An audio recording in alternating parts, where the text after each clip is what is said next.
dossard numéro 9, il met vers la charnière centrale qui ne passe pas. Toujours Kaolack qui reprend. Non, c'est Diourbel maintenant. Longue passe dans l'axe central de Kaolack. Alpha Dabo, président de la Coordination nationale des écoles de football du Sénégal.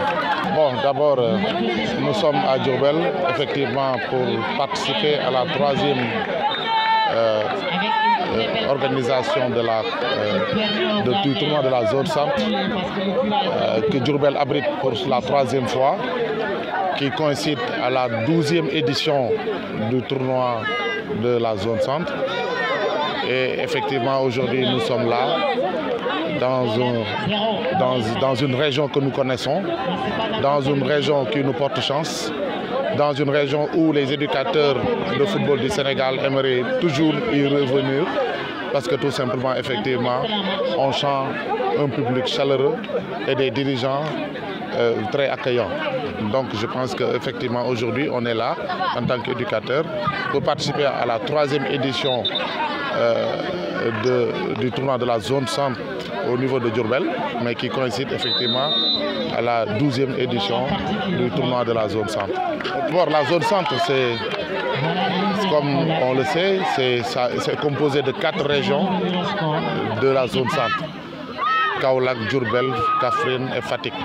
Voilà les 4 régions qui composent la zone centre. Et effectivement, aujourd'hui, par chance, nous avons compris effectivement qu'il fallait travailler ensemble.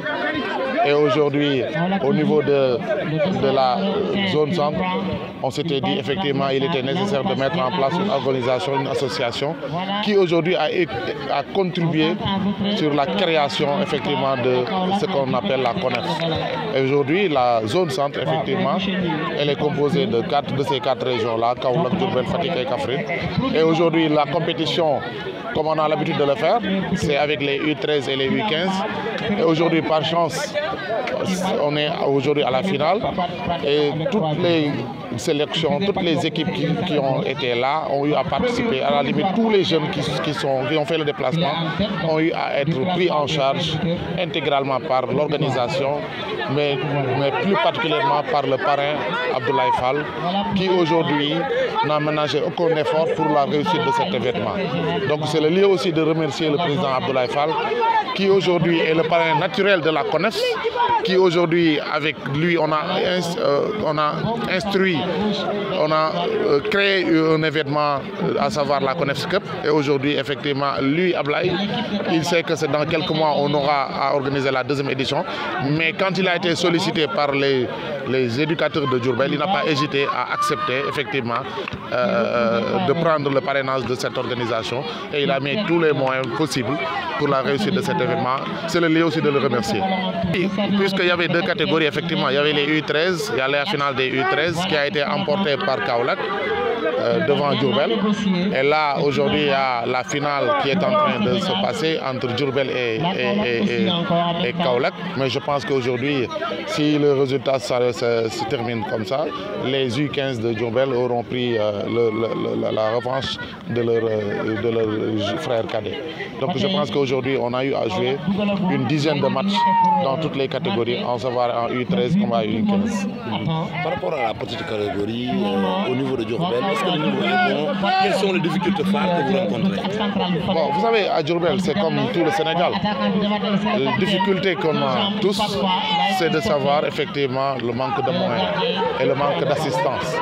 Aujourd'hui, on aurait pu avoir plus de moyens pour pouvoir vraiment développer. Mais je pense que des personnalités comme Abdoulaye Fall, qui n'ont pas hésité sur les moyens pour accompagner, je pense qu'il nous faut des Abdoulaye Fall un peu partout au Sénégal. Donc la difficulté ou les difficultés que les éducateurs de Diourbel ont, c'est les difficultés que tout le monde a dans les différentes zones, dans les différentes régions du Sénégal. Et c'est le lieu de convoquer à la sensibilité des autorités étatiques comme des autorités locales. Donc je pense qu'il faudra penser à accompagner les écoles de football, à accompagner les éducateurs de football, comme le fait M. Abdoulaye Fall.